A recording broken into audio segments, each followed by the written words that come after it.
So my name is Enrique Desmarais. I am the director of the Builder Center for Western Studies. Thank you for joining us here today for our presentation titled Guyana-Venezuela Territorial Dynamics.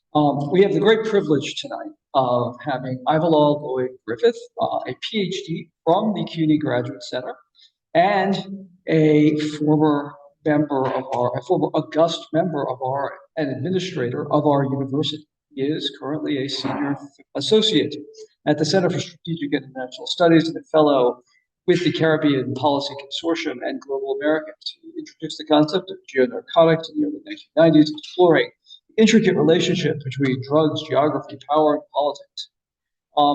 Griffith, a widely published scholar on Caribbean national security, drugs, and crime, has authored numerous books, including Challenge Sovereignty.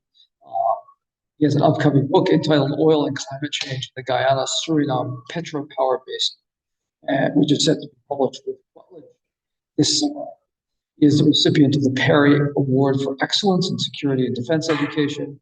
Professor Griffith has held various academic leadership roles, including serving as Vice Chancellor at the University of Guyana, among others. We also have presenting here tonight, not presenting here tonight, but serving as moderator for the question and answer period after Dr. Griffith speaks, Michael Orlando Sharpe, also a PhD of the CUNY Graduate Center, and a professor of political science at York College and a professor in the political science program here at the Graduate Center. So without further ado, Dr. Griffith. Thank you, Chair. Good evening. This is a seminar and it's into a small front on the third row. One by thanking Desmond. Conversation we'll have this evening. One of my favorite authors from the 20th century is a gentleman called Bertrand Russell, as you know, not only good at literature. I first knew him in high school. Until I college and I was not only about it. And Russell said something that I've used over the decades as an epigraph. What he said is, as reflected there, in all affairs, it's a good, healthy thing now and then. And a question. Now, if you think of the Guyana-Venezuela saga, there are many things. What I thought, and four questions on the conversation about. So I'd like to have us spend a few minutes painting a portrait of a question about what are the historical aspects of the historical aspects. Setting the background, setting the stage to understand from whence this started. But I think it's important. And the second question. Second question mark, it suggests it's important also what claim means for care. Claim that, as you see, as have many dollars, to be not a simple but an essential claim. What is it about claim that presents an existential? Part of the reporting on the saga in the last has been about the ICJ. But as we come to see that in trying to understand the kind of question mark about it, it's important to paint a picture. I'd like us to talk about why are organs, why are United Nations organs in this saga? Then I'd like us to end the conversation by looking at perhaps what has been mostly significant last war. The threat of annexation and why is it that that threat almost the Caribbean hemisphere almost took the hemisphere?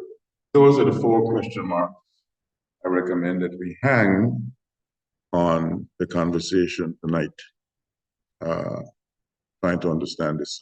In trying to understand the historical backdrop It's important to go back to the 1840s.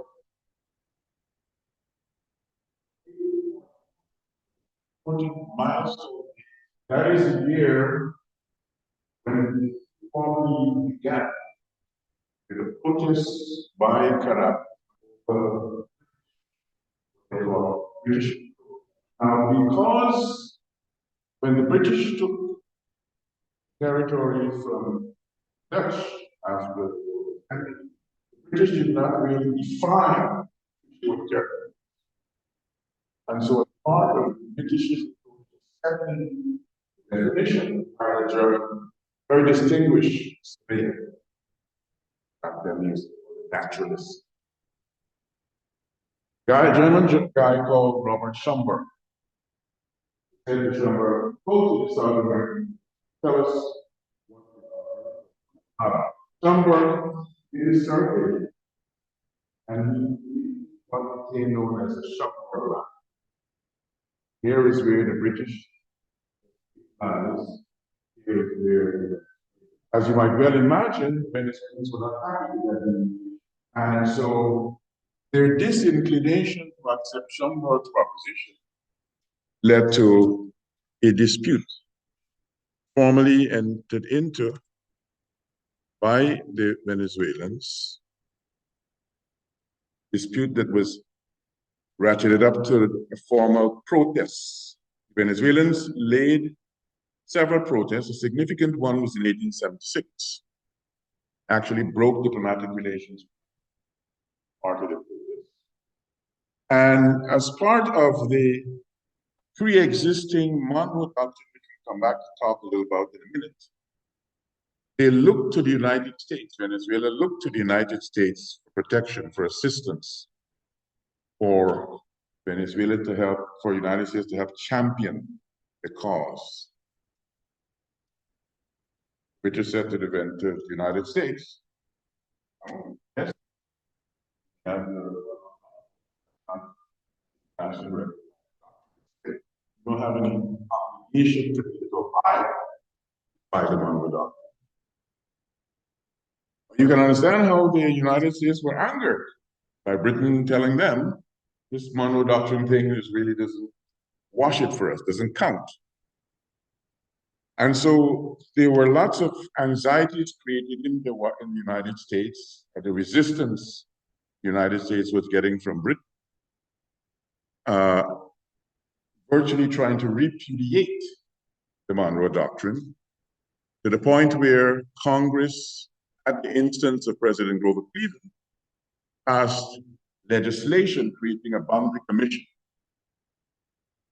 saying, okay, if the British don't want to accept it, come to terms under the Monroe Doctrine, we will unilaterally establish a boundary commission, and we're authorizing the commission to have final word and implement its decision about where the boundary lies. There was even talk of taking this matter to the next level, forcing the British to accept what the Americans determined in the nation under the American established boundary commission. I think it's important in the context of understanding the historical contours to pause and remind ourselves of this important thing called the Monroe Doctrine, which is the instrument under which the Venezuelans were looking for protection, which is the instrument that the United States had been using at that time to be able to exercise its hegemony in the area.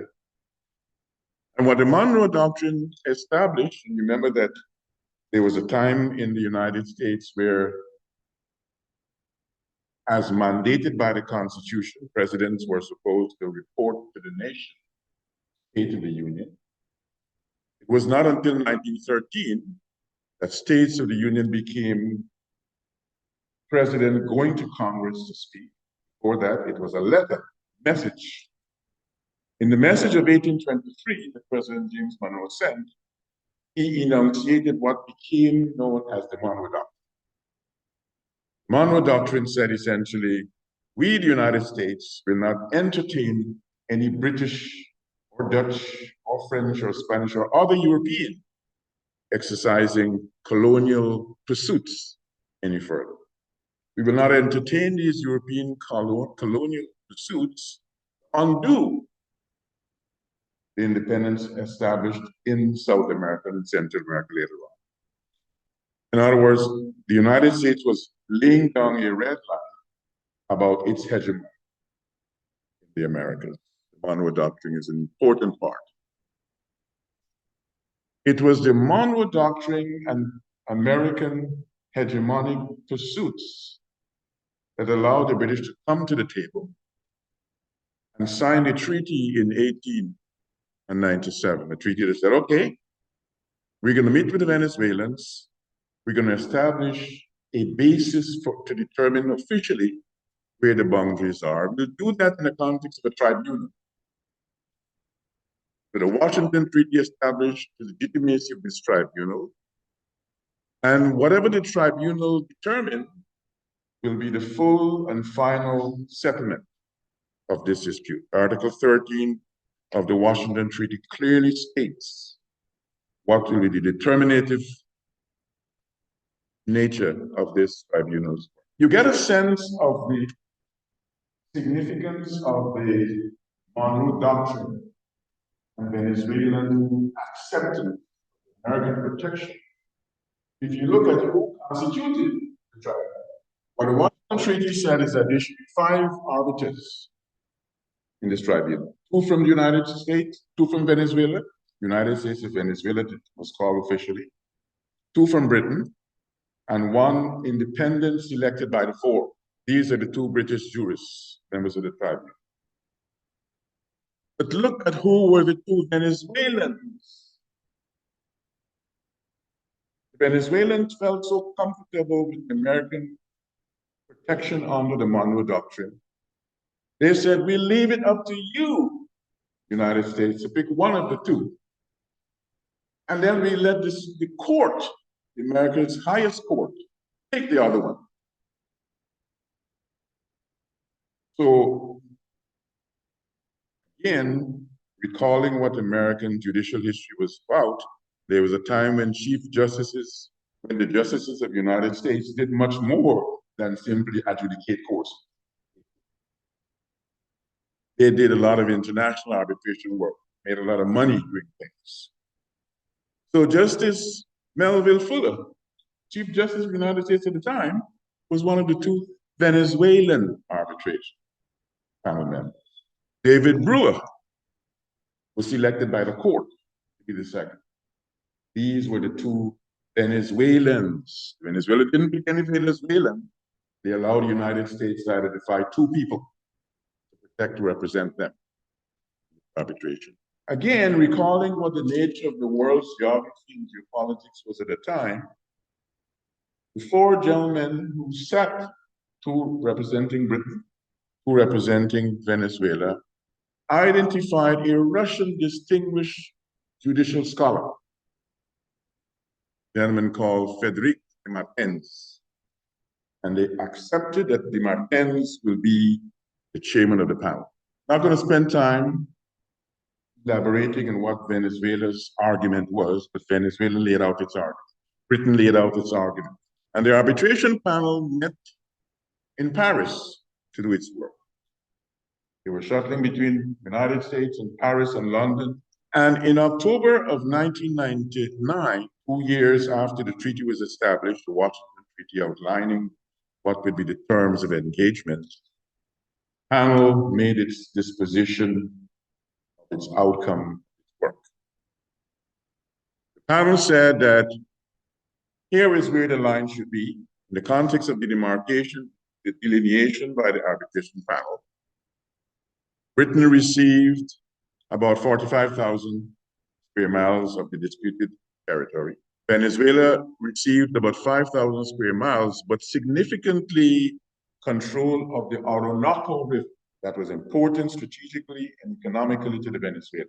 But as you know, that when an arbitration panel meets to define issues, whether the arbitration is possible, territory, there are things that have to happen afterwards to actualize.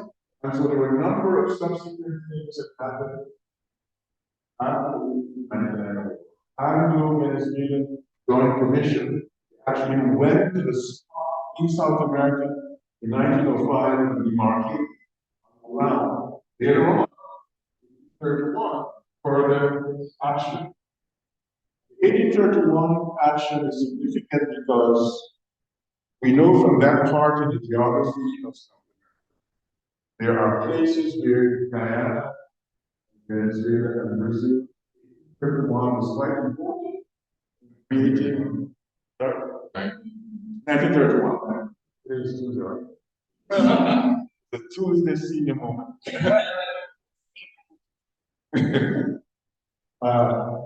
1931, it's important to recognize physically markers.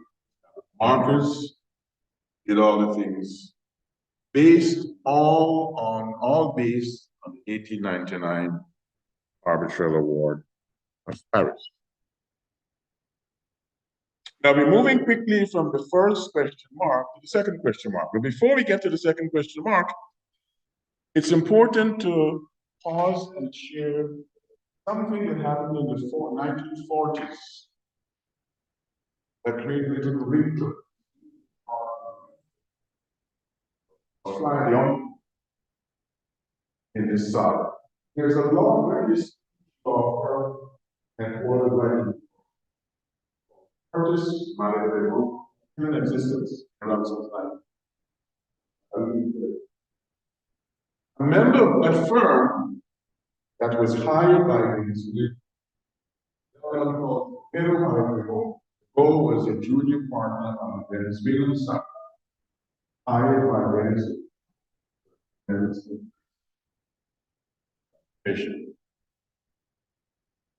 Arbitration was finished, and what he accepted was issues people in Venezuela by and large. Moderator was even given an award by the Venezuelan government. In 1944, he got what was then the highest civilian award, Order of Liberator. Venezuela was so happy with his performance on their behalf. Paris.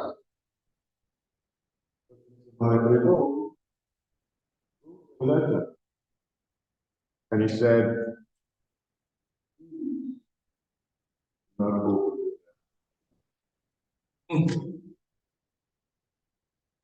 This letter to a member, don't publish this. Please.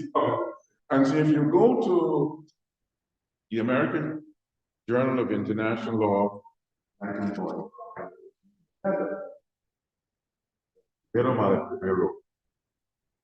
this letter essentially said the following. Let us claim that 1989 an came out of a political deep, that the award of 1899 was a deep the complicity of the American and Ivelaw. Interestingly, even though this letter was published in 1949, not much was done or said about it. And we'll see in a minute when we get to the third question mark, we'll see why nothing was done about it and why something was done about it 63 years after the arbitration. But it's important for us to have an appreciation about the second question mark. What is it about Venezuela's claim that presents itself, in my view and in the view of many others, presents itself as an existential threat to the Republic of Guyana? You don't have to be a student of geography or to appreciate that any nation's survival, any nation's basis of existence revolves around land, people, and resources and identity, culture.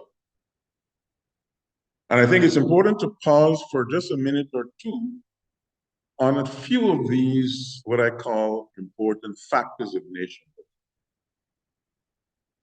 And when you take a look at what the claim represents for each of the, I'll spend time on three of the factors, you'll see why what Venezuela is asking for is really to demolish the nation. What do we know about Venezuela and what do we know about Guyana comparative context? In terms of size, we know, for example, that Venezuela is more than 4 times larger than Guyana. 913 square kilometers. Guyana is about 215 square kilometers. If you were to ask the question about what is the comparative portrait in regard to population? Venezuela's population is 36 times that of Guyana. Guyana is significantly underpopulated, less than 1 million people for 215,000 square kilometers. The resource comparison, the natural resource comparison, also shows a significant disparity. And of course, we know that Caracas, Venezuela, has the world's largest reserve of petroleum, both oil and gas. Guyana has come into its own with 11 billion barrels of oil equivalent. But it is when you ask the question about the land aspect, going beyond the comparative portrait, what is it in terms of land that Venezuela is actually claiming? You have a healthy appreciation of the existential nature of the claim. The territory under claim by Venezuela is 61,600 square miles. That represents about 74% of Guyana. We in the United States divide the nation administratively into states. Guyana does it in terms of what we call regions. If you ask the question, how many regions of Guyana's 10 regions are indicated in this Essequibo? The answer is 6. In other words, most of the regions are within this Venezuela. All of regions 1 and 2. Parts of regions 3 and 7 and 8 or 9 are part of this territory called Essequibo. Now, I often like to say to colleagues, friends, that sometimes you get a better sense of a size comparison if you put Essequibo as opposed to asking about patients of poverty. If you ask about another place called, find that the Essequibo can accommodate Jamaica 14 and a half times.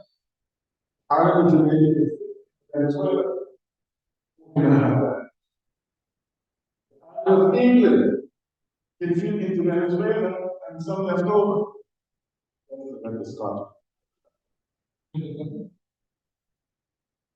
If you take Costa Rica, you can fit Costa Rica in the Essequibo 3 times. And if you ask the question, well, what remains if you were to take the 74%, if you were to take 61,600 square miles away from Guyana? You'll find 21,400 square miles remaining. You'll find half the size of Cuba remaining. Tell me if this is not an existential matter. And you have a healthy appreciation of the existential nature of the claim when you remember that Guyana is not only facing a claim from Venezuela on the Western Front, it's facing what? What else is it? What else is Guyana facing? Professor Sharpe is going to give $100 to anybody who can answer. What else is you don't want to know? Venezuela is not the only. Suriname is claiming 50,000 square kilometers. They're called the Blue River Triangle. That triangle claim still is not settled. If poor Guyana loses the Esquimalt and loses the New River Triangle, matter of fact, and we'll come to talk a little bit about it in a minute, but I want to show you. For a long time, since the 1960s, Venezuela had its map area called La Zona de Reclamación. Suriname took a leaf out of Venezuela's approach, and in the year 2009, they started to put the New River Triangle as part of the map of Suriname. If you go to the map of Suriname, in Suriname, Surinamese embassy in DC, you see Suriname defined to include part of that. It's a central threat, what we're talking about in relation to its claim. But a nation is not only its land, its size of territory. A nation is also its people. We said that Guyana has less than 1 million people, but 800,000 people. About 200,000 of those people live in the Esquimalt. About a quarter of Guyana's population, if you were to extract that Esquimalt from Guyana, would be lost to the nation.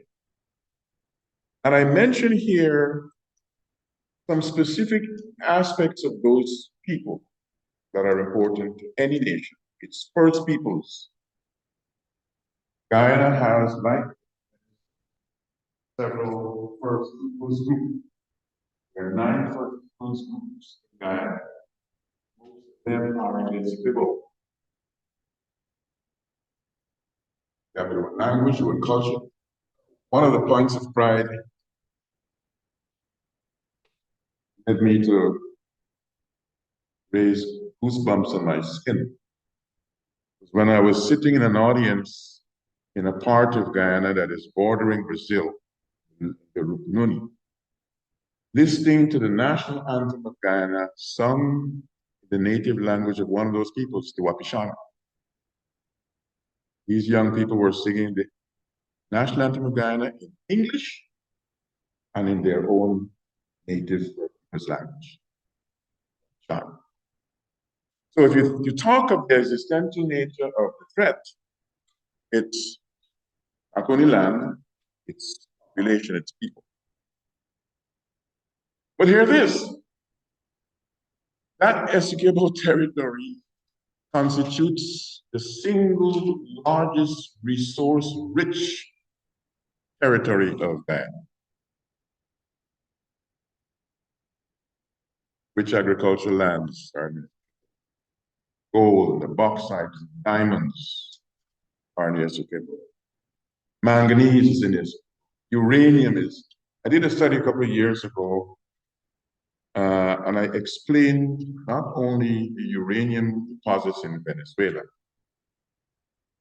but there's a part of Venezuela, Guyana basin where the uranium deposits are also in the Guyana side. As a matter of fact, Iran at that point, when it was accentuating its nuclear energy pursuits, came to Guyana. President of Guyana then, Bara Jagdeo, went to Iran, began negotiations about exploiting Guyana's uranium deposits for uranium enrichment to Iran. Now, the gentleman in the back is Professor Terrence Black, and he has $100 going to give to anyone who can tell us why that project never got on the way. What he wants, Terrence's $100. Well, the project never got on the way because the United States said, we are not going to allow these men coming here and strike a deal with Guyana, take uranium, go to Iran, not only, as they say, for peaceful purposes, but who knows why. So, Bara Jagdeo did go at Amajini Jan, Iran, and follow. Step here. The point I'm trying to make, colleagues, is that you've got a significant resource richness in the Esquimalt. And part of the richness has to do with biodiversity. That part of Guyana forms part of what is called the Guyana Shield. Guyana Shield covers parts of Venezuela, parts of Suriname, part of Brazil, part of Colombia. Significant biodiversity in that area. We observed earlier that part of the public reporting in the last part of the saga has had to do with ICJ. But when you take a deeper dive into the ICJ as an organ of the United Nations, you find that the United Nations organs other than the ICJ have long been involved. And the three principal organs of the United Nations, 6 organs that have been involved, are the General Assembly has been involved, the ICJ has been involved, and the Secretariat, who the General has been involved. How and when did the ICJ and other organs become involved in the saga? Well, the year of their involvement is dated 1962. It was in 1962 that, in the context of the General Assembly, that Venezuela first brought to the United Nations Forum in New York, and we'll see why in a minute, this issue that, remember this order that was settled in 1899? Well, we don't accept it anymore. We think it was a fraud. We remember this letter written by Secretary Moderator. We think that letter is important. Forget that we accepted the letter for 65, 61, 63 years. The General Assembly became involved in the saga in 1962 when the Venezuelan delegation first raised the issue in the 4th committee. Professor Ken Erickson is asking the question, as you know he's asking this question, well, why is it that they waited 63 years? Why is it between 1899 and 1962, the Venezuelans accepted the boundary, accepted the arbitral award? The reason why 1962 became the mark, the reason why 63 years were not pushed, had to do with the twin realities of Cold War geopolitics. Remember that there was a push among what later be called third world countries after the end of the Second World War. Britain, France. But that whole thrust on the decolonization movement found its way also beyond that Caribbean. And among the countries that were pushing to have freedom from the colonial power was a country then known as. But this British Guyana was led by a premier named political property in the context of the colonial movement called Territorial. What's the big deal with this guy called? Well, this guy called Territorial was a international. Territorial was a staunch communist, strong ally and friend of Fidel Castro. And there were concerns in the United States about Guyana becoming independent on the HN that would lead to a communist nation. But this was a view not only shared by the United States politically, it was a view shared by Venezuelan politically. Romulo Betancourt was also anti-communist, pro-capitalist, suspicious about communist country just on his doorstep. And so when President John F. Kennedy made his visit to Caracas in December of 1961, the deal was struck. We've got to do something to prevent this Cherry Jagan guy becoming Prime Minister of independent Guyana. What can we do? The independence of Guyana. What can we do? Prevent Nigeria. Well, one of the things we might do. Well, let's ask the Venezuelans. Would like to have a little bit more. So, given the anxieties and concerns of communities, independence of Guyana, with a leader who might also be aligned with concern that we get a second Cuba. And so the United friendly nation make sure they can upfront set the stage for my conversation part is basically I believe in this report of the memo from Secretary of State D. Rusk to President Kennedy and how to go ahead and make sure that this thing doesn't happen. Intimidation is not come and build something about how we could do. So the answer to the question, what explains the 63 years of acceptance in 1960 colonization pursuits?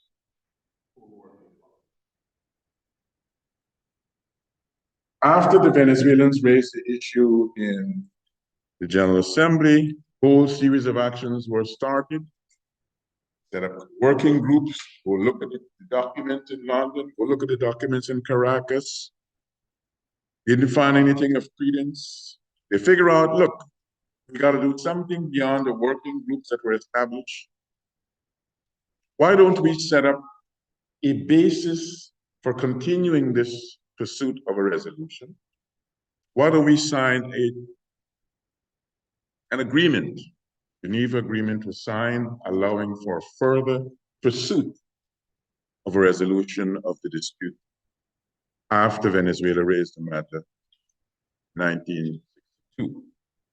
It's important to understand that this Geneva Agreement itself set the stage for further United Nations organs involvement. Because there are two significant things that the Geneva Agreement said. One, we will set up a mixed commission. There'll be people from Venezuela, Britain, and Guyana trying to find out if we can resolve this thing. But if the mixed commission does not work to lead the resolution, we are going to resort to the United Nations Charter. And Article 33 of the Charter spells out mechanisms to resolve disputes. One of those mechanisms is judicial settlement.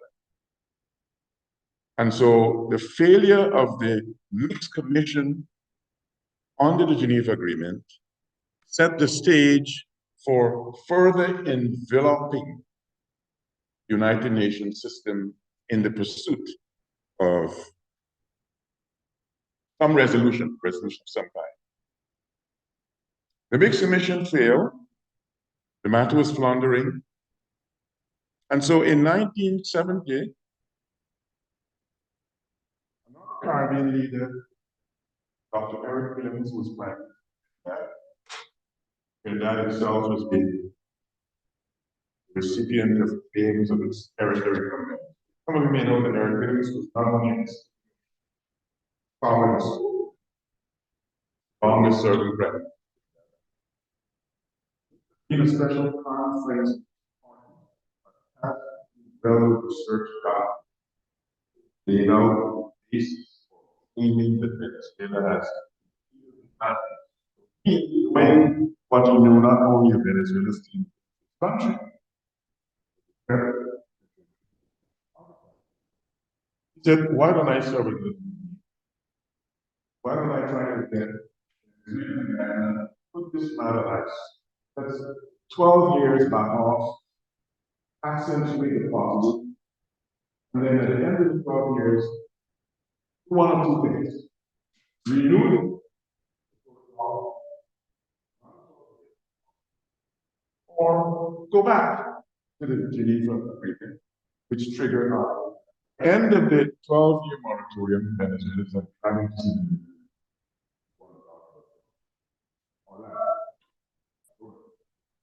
not I remember, was towards the end of that moratorium. Young John to the time. And one of the things that struck me that visit was the extent to which instruments of national sentiment were powerful. Somebody think nationality is new nationality. But it was part of the running patria. Go to all the textbooks in school, that is very so. And so in the context of their anxiety, I said, I'm interested in doing this protocol. We want to find a way not only to get dispute resolution, but we want to get the dispute in our favor. Fast forward, the very Geneva Agreement talked about things in addition to the Secretary General, in addition to the judicial mechanisms, the ICJ, talked about other things that may be done on those things, just to have a Secretary General create an office of what is called good office. In other words, it's like, don't get that times recognized and accepted by both parties. Well, there were 4 different laws. Venezuela was stuck on one of the that allowed us to get. And so in 2015, after so many decades of failed efforts, Secretary General at the time, Ban Ki-moon, said, look, we're going to give this thing one more time, one more try. And if nothing comes out of it positively, we're going to go to that. That is when dispute Guyana, with the green lighting from the Secretary General. Actually, there were 2 Secretaries General involved. Ban Ki-moon was on his way out. And Guyana asked in 2018 for the matter to be taken formally as a case before the ICJ. If you're interested and you read the documentary report that I penned for the Global Americans, you see the details of what Guyana was asked for. But as we know that the ICJ has its own rules of the court. And one of the rules of the court is that before the court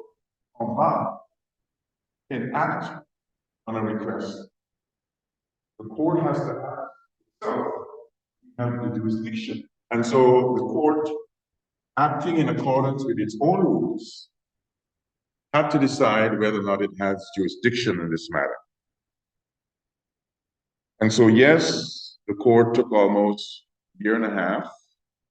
And in December of 2020, by votes of 12 to 4, the court said, yes, we do have the jurisdiction to look at the case substantively. And in the context of that jurisdiction, it says, okay, we're giving Venezuela, giving Guyana X time to put together its case, formerly known as its memorial. And we're giving Venezuela Y time to get its counter-argument, its counter-memorial.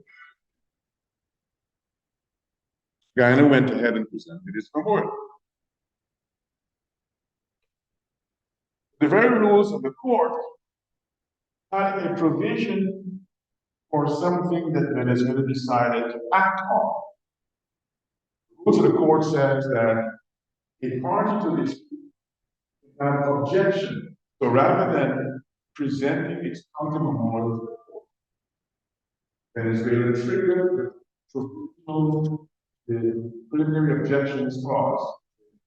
We want to file some objections. Is that okay? under the rules of the court again, each of the parties involved has to present its case or objections at hearing. And one of the wonders of the court's operation, I followed all the hearings. You can listen to the hearings. So the court held hearings. Venezuela presented its rationale for why the court cannot take this case. And their rationale amounted to one string of argumentation. They argue that since the 1899 award involved Venezuela,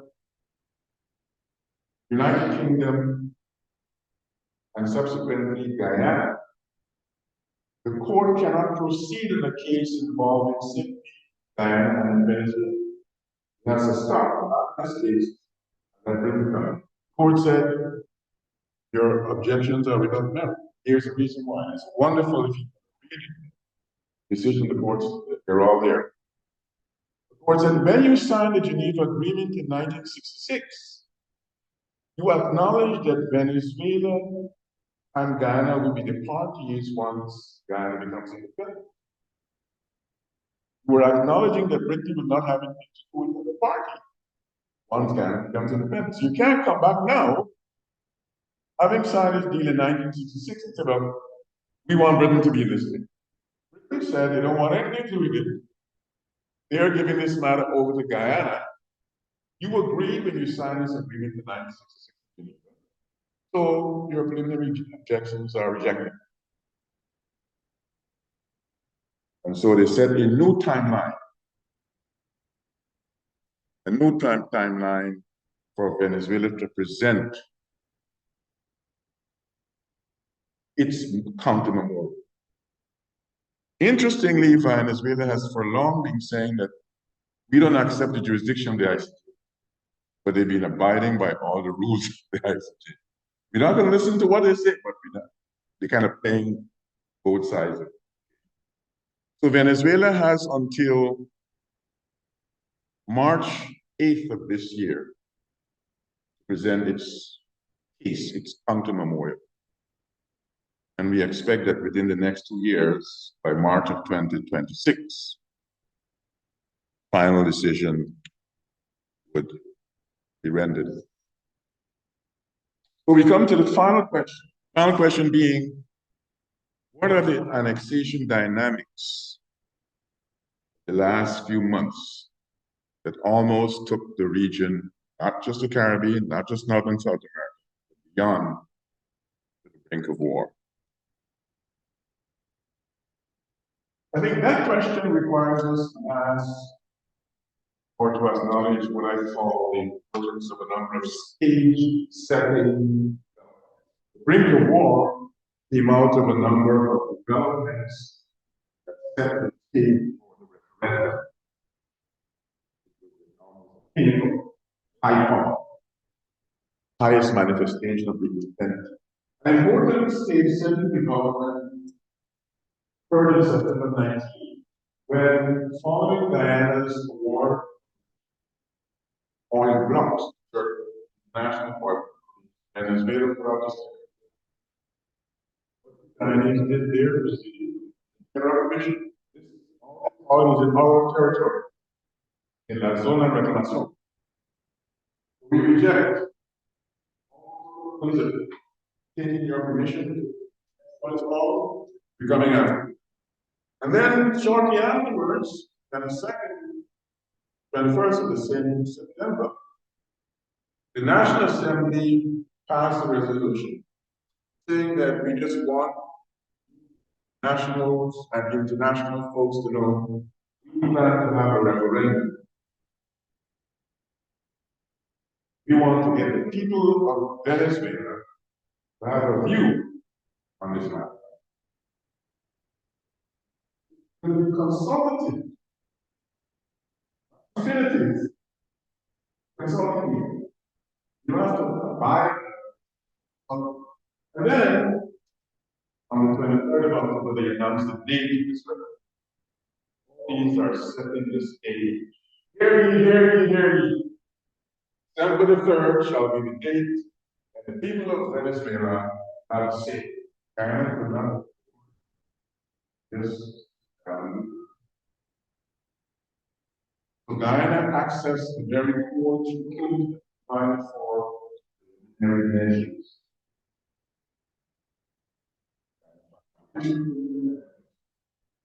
Hearings were held. Hearings were held. Guyana filed its petition November 1. And on December the 1st, 2 days before the referendum, the court issued its ruling on Guyana's request. Unanimously, pending a final decision in the case, the Bolivarian Republic of Guyana shall refrain from taking any action which will modify the situation that currently prevails in the territory in dispute, whereby the Cooperative Republic of Guyana administers and exercises control over that area. Unanimously, both parties shall refrain from any action which might aggravate or extend the dispute or the court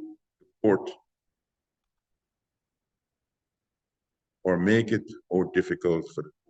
Venezuelans, no, you're welcome. You have a celebration of that. And why?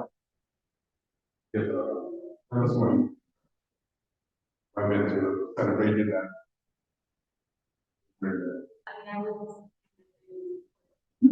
Anybody else wants to get in on this box? Why do you think this Caracas would be good about it?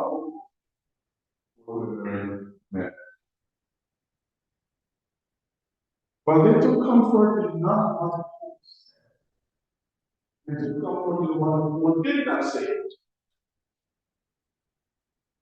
Court did not say you cannot hold a referendum.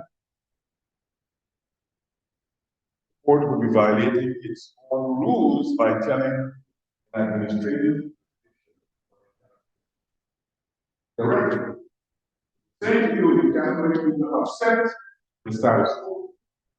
The court did not say don't hold the referendum. Even when the court has not said, we are going to what? Hold the referendum. So they held the referendum, and it was an interesting set of 5 questions. Do you agree, senors and senores, that by all means, in accordance with the law, the line fraudulently imposed in the 1899 award that seeks to strip us of our Guyana Essequiba? Now, which one of the Venezuelan citizens in the context of Maduro is going to say no? We don't agree. Do you support the 1966 Geneva Agreement as the only valid legal instrument for reaching a practical solution? Every citizen doesn't know what the Geneva Agreement means, so they're not going to say no. So these 5 questions were framed in such a way to elicit a national sentiment of support. Are you in agreement with the creation of a new state? They now have transitioned from La Zona en Reclamación to a state called Guyana-Essequiba. Are you in agreement with this creation of Guyana-Essequiba, an accelerated plan for attention to the present and future population of that territory that would include granting Venezuelan citizenship and identity cards? Which one of the citizens are going to say no? So they announced victoriously that 89% of the people who voted in the referendum said yes to all of their 5 questions. And based upon their interpretation of the outcome of the referendum, they said, we're going to do a couple of things. Implement the people's will. So they unveiled in a grand ceremony a new map of Venezuela. Part of Guyana that they used to claim as La Zona en Reclamación was now affixed, not as a shaded zone. They have made it a formal state. Venezuela has 23 states. Guyana is now state 24. They've established a special zone, the Essequibo Integrated Defense Zone. They identify one of the generals to be the jefe of that zone. They've created two companies, oil companies, Territorial de Venezuela and Corporación Venezolana, with subdivisions focusing on Guyana Essequibo. And they have said that they are going to repudiate licenses granted by Guyana to any oil company in the Essequibo. And they will be giving licenses to anyone who wants to come under their jurisdiction. All these are setting the stage for annexation. Thankfully, this annexation did not happen. And many of us were confident it would not happen. Let me see that what would be some of the reasons that Venezuela would pause, in spite of all the talk, lots of action, all the instability. They couldn't really consummate that difficult act. And so, no fears or the sanction isolation.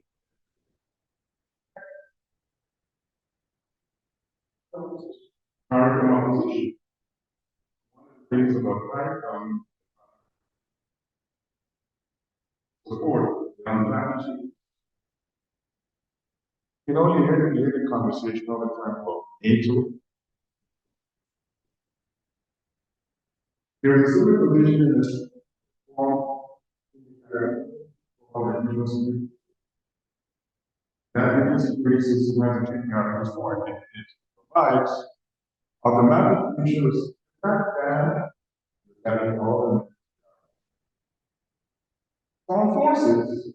But what else might have been that Maduro would have been causing the actual physical? But I have to enter through Bolivar in Venezuela. And the terrain there is not a mountain, rivers, or can come through Brazil, come through Orion. But what? President Lula said, no.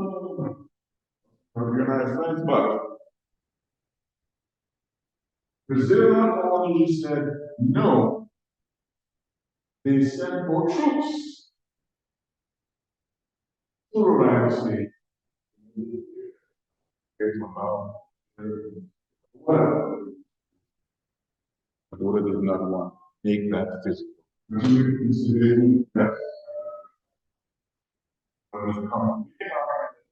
The intent of that very annexation was to solidify this war. He's looking at the 2024 election and trying as others of things out there that external threat. But I want us to see if there are one or two other reasons. The United States made it quite clear. Not only in the United States,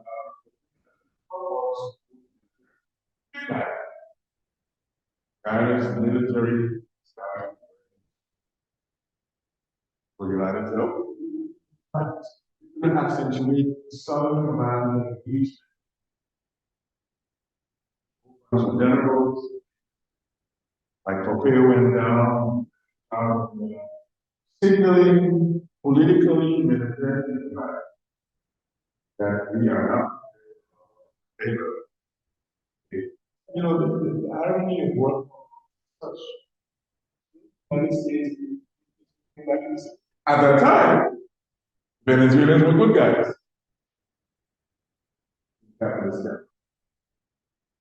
That the whole was pro-American. Now, Maduro, the good guy. In the 1960s, Guyana was the bad guy. They can come in there and work kids. Oh,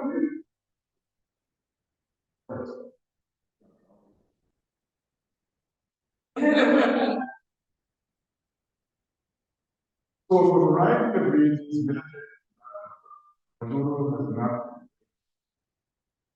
actualized facial signals. And what I call the pulling back from the brink significantly was influenced by another development in December. The longest serving prime minister in the Caribbean, the gentleman, political scientist, island called and Gonzalo has the biggest distinction for being a friend and a friend and a friend. I said, look, I use my political dexterity and respect, but he said, why don't you all come down to it? Let's make a display at my national airport. Venezuela and Guyana have different motives, but Gonzalo said, it doesn't matter, better to talk. And so they met this place called Sharpe. And at the end of this 4-6 hour conversation, Guyana met Venezuela's folks, Venezuela met the folks, and folks. United Nations was there, coming. They laid out 11 items in the menu. I'm going to go through the items.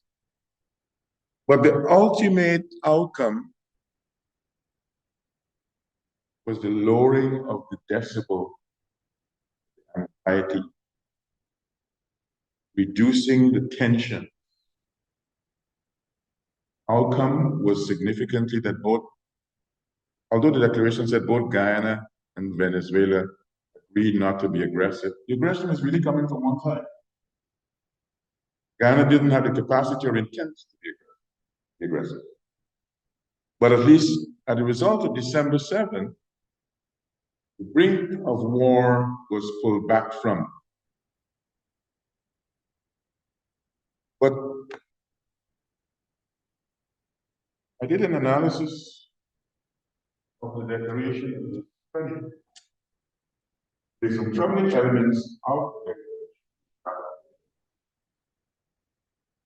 But at least the declaration set the stage for conversations to happen rather than process. Now, what the declaration did not do is undo the thing that Maduro did in Caracas, set the stage. They didn't change the map.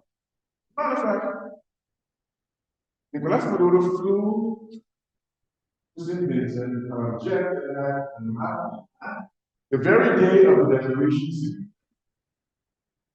Vice President Delcy sent the budget for 2024 with a provision of funds for the state called Guyana-Venezuela. So they're not undoing the state setting. They're just not physically. They have set up an office and the courses of identity cards. Close that office. I'm issuing a card. They haven't revoked the appointment of the SA.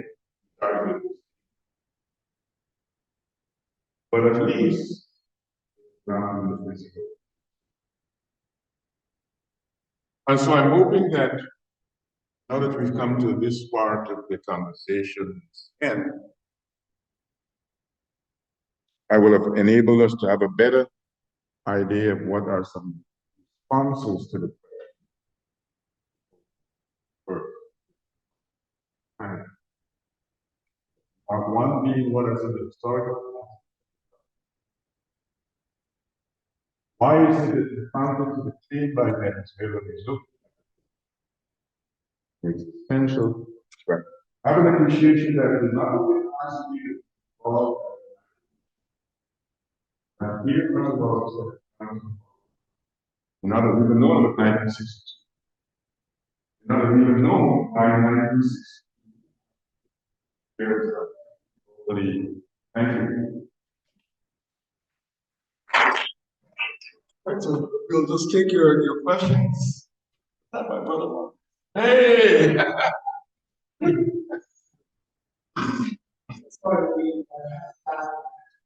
Oh, wow.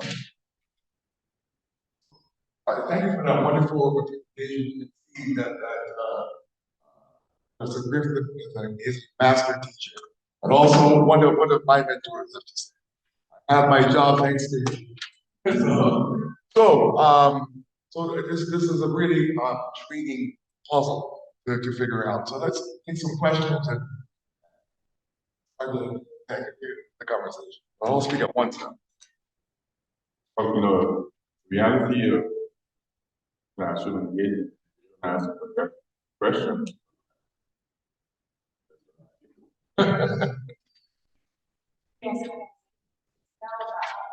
Well, I would say two things. That compelling strategy, there's creativity, and the following. One of the narratives that the only head of state said it for 1960 Geneva Agreement for them is and they interpret the United States for the simple reason that they interpret it to be the basis for political bilateral. They want to be able to, and Ujala actually, his first visit, try this. So, they want to be able to negotiate, slice. So yes, they've been walking, threatening, and saying to get the whole extra. But they've also family climate here. But I think, and it came out next that significant to what Maduro was saying that has to do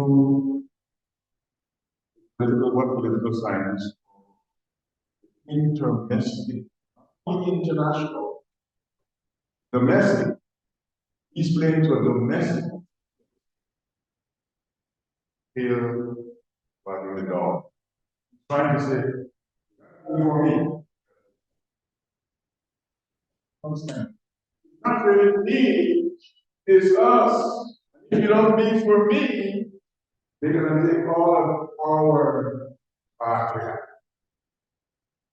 So there is as much into the domestic.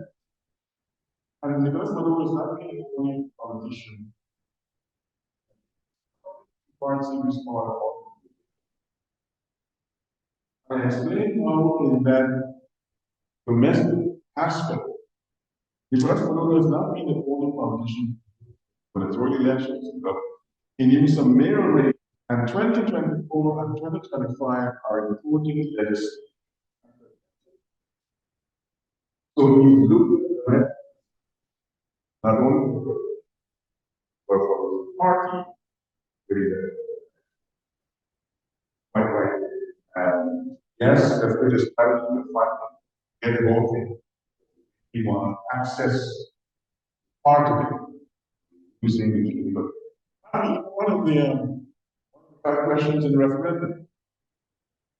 People agree is the only legitimate. Women would now allow to bilateral. Yeah, this is the reality. It's a general. It's just I'm curious to know what I guess for the 9 countries that are primarily Brazil, if there has been any engagement around I know that some coverage businesses was that, oh, you know, this is a sparsely populated area, and so construction is really like the environment. And so it was interesting the erasure of the initial combination of action. And it was working. I'll say two things about that. There was an incident in Guyana early this where Venezuela tried to use it a breakaway from your brother. Tried to use discontent. I have to use discontent.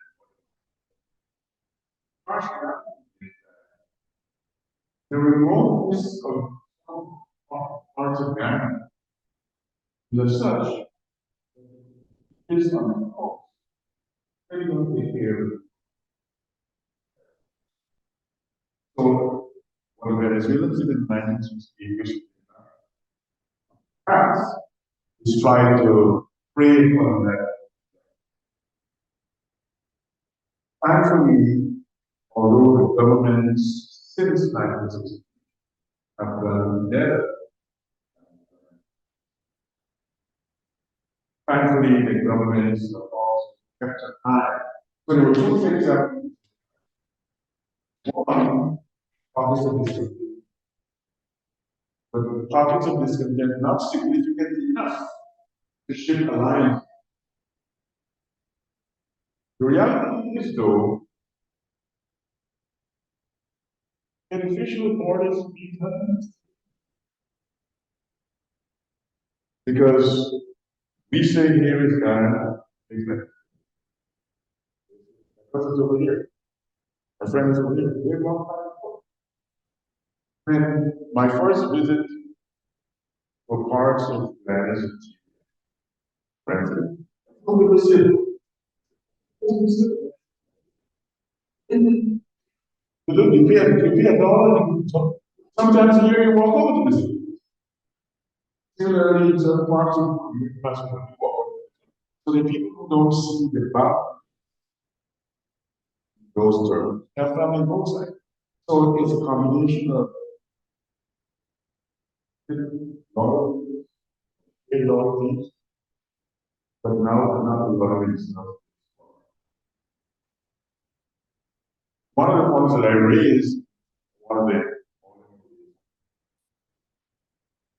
is the potential danger of schooling Venezuela.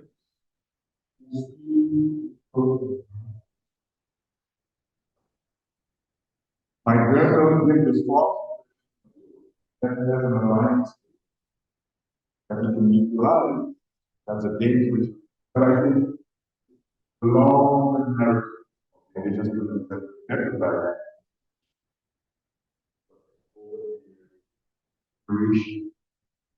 Mission. Taking pride in having these issues. I am. Now it's about full votes were 28. Position. I wonder all actually how much that of this I was practiced writing and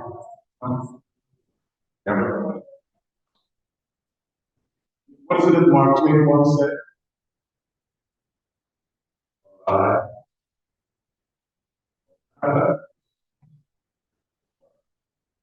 Statistics. Now, what Mark Twain says about comes to mind when you think Maduro's reporting about 5%. How do you compute those statistics? How do you define aggregate? So the jury is still out, and Maria Machado had evidence, photographic evidence of that. But he is not finding race. My people told me that it was huge embrace. 89%.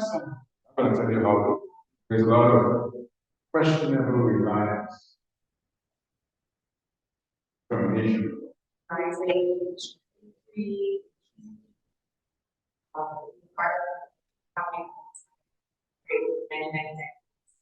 It was just, and whereas in Venezuela, it's a national and we are constant. Here,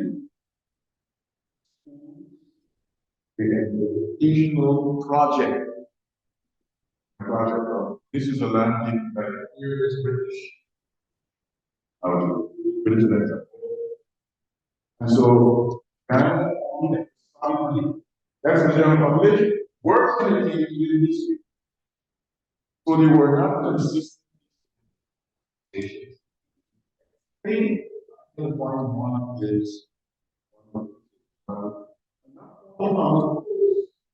not only in English, the parts of Ghana where English is second language.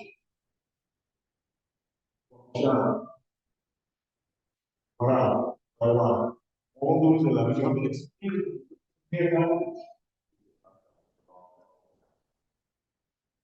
The health schedule to find right. I chair a conference in Ghana, and as a Guyanese, I need to do what was well. Just 2 years ago. Relevant. No improve. So I read that this is a wake-up call. Not only to changes in their public. More. Because you've got significant finance competition. Involve them to never make the point to webinar.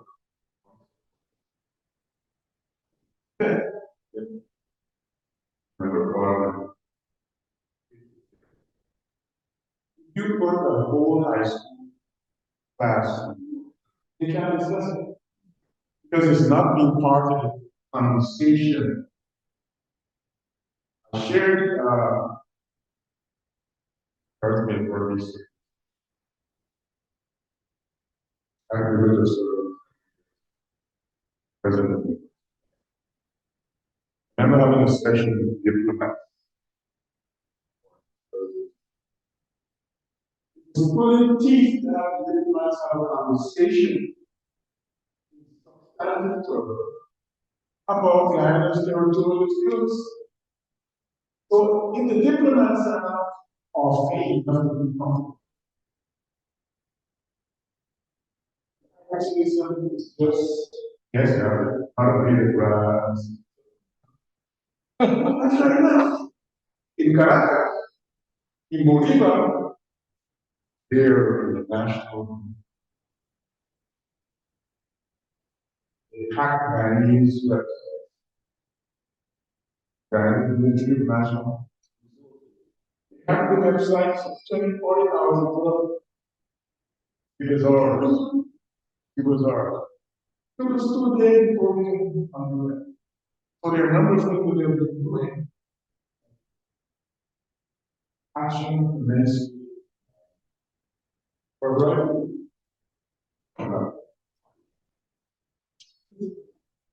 So I can see most of the meetings. As I listened to the meeting and I saw last night saw I see the map in the hand. I don't see any of that. But I'm just wondering though, there's several of these other outlines. There's triangle, Sudan, and Israelis, they claims their eyes are on a wider smoke. That is what they do. I don't know what to do this time. But I'm wondering how we can position avoid these global legacies. Or just like we know that you know we're in conflicts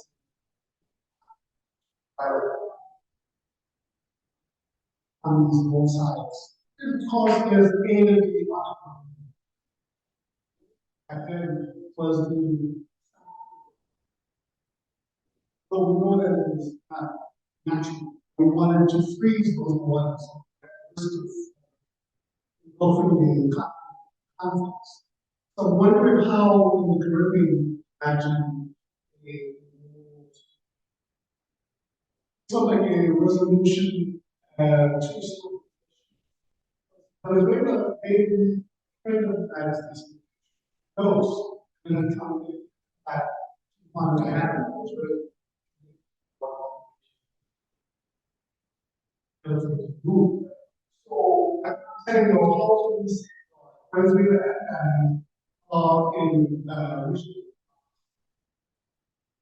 and is parallel, but also with something. And so, yeah, I'm just trying to see how in your groups, how we can avoid language. Couple of things. I mentioned after 4 years later, 1987, Ivelaw historical number of claims Venezuela has had on there's going to be a time probably a challenge to what you are trying to do. Now, history is what it is. The opportunity I was trying to resolve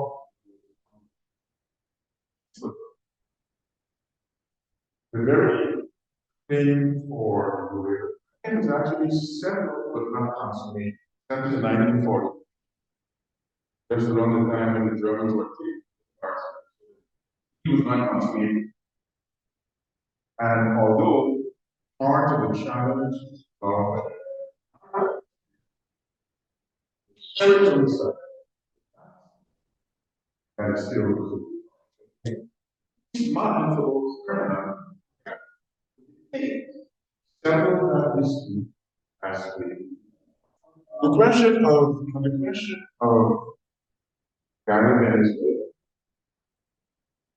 Same heads are hoping that ICT renders this decision.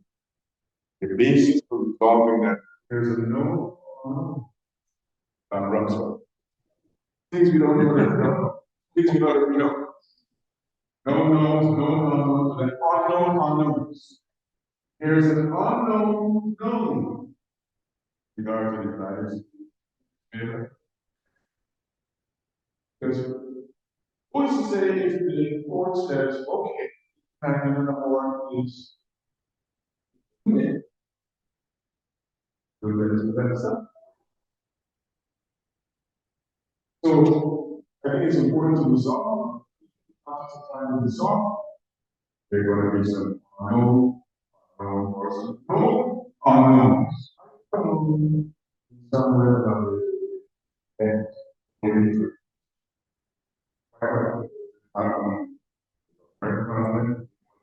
yes, it has some indication. I don't know you can prevent them. Or just to try to but you know, for some people, having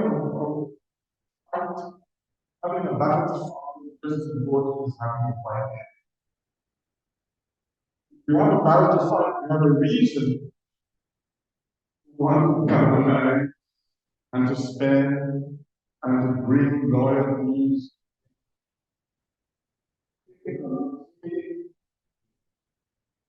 Saving positive and also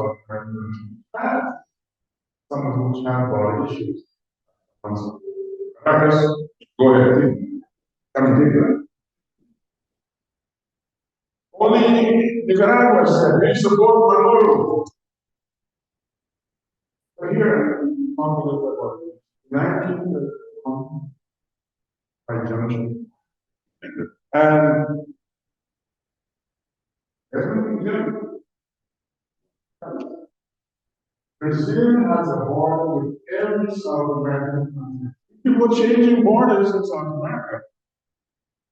And it's going to be so because we want to say, oh, mira, you got to change this border. So now, France and Brazil was like that. So Brazil has an interest, self-interest, not changing borders because once you change Guyana and Venezuela, the government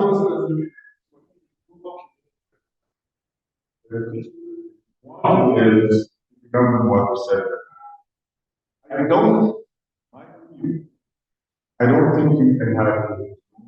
There are so many complexities of this. For today, Guyana, Venezuela.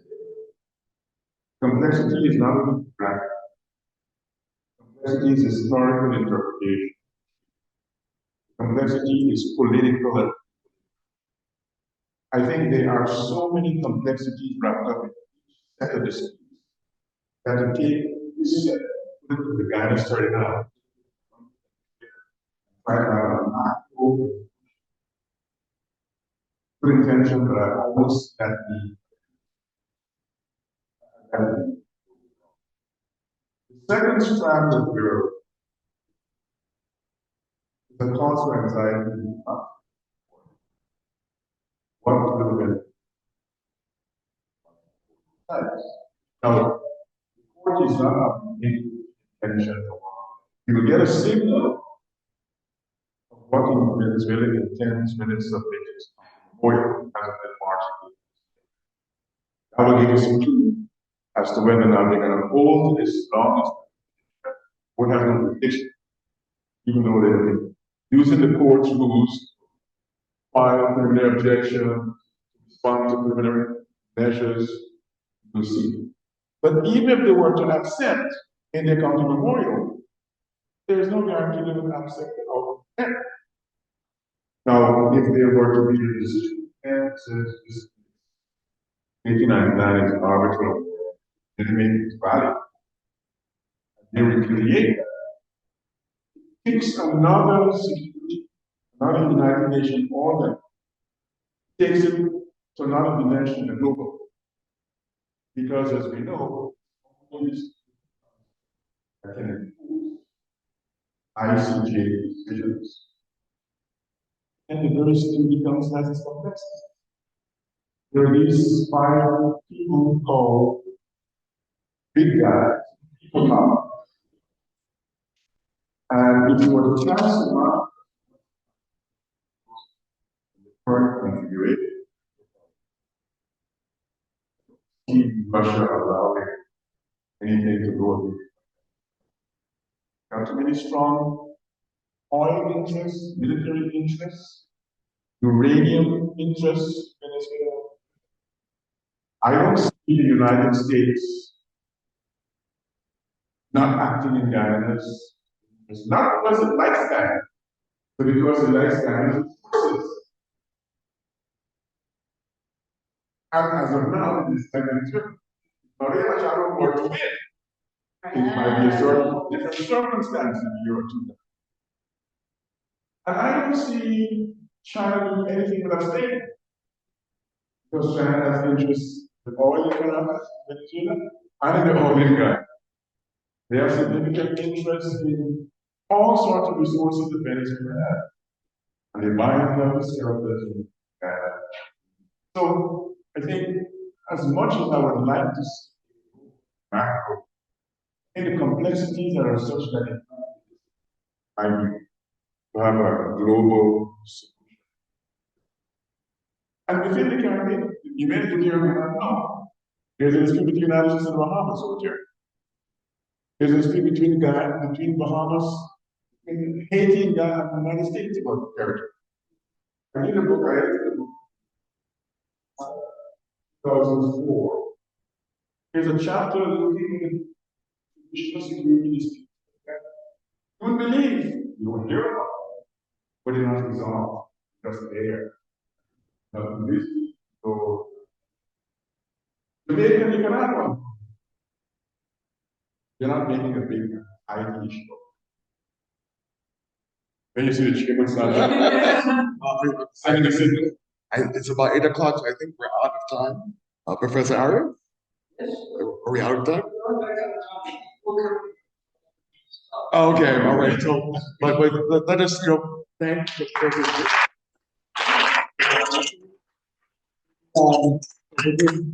You're around for a couple more minutes, or great? Anyone has But another before question? we all, I have to give for everyone. I have a flyer of my latest book. Take a flyer and you buy a copy of my book.